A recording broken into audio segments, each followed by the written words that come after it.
25. marcu, prazniku Gospodovega oznanjenja in družini, je papež Frančišek posvetil tokratno avdienco.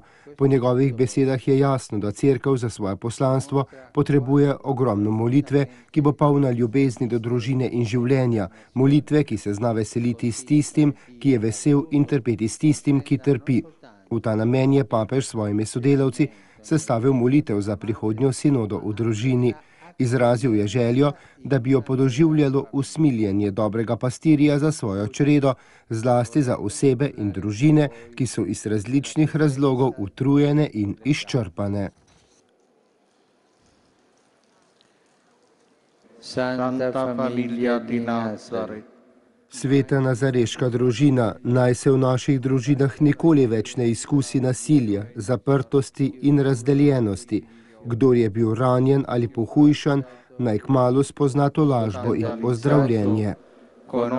Papež Frančišek je med nagovorom spomnil še na vez med cerkvijo in družino, ki je sveta in nedotakljiva.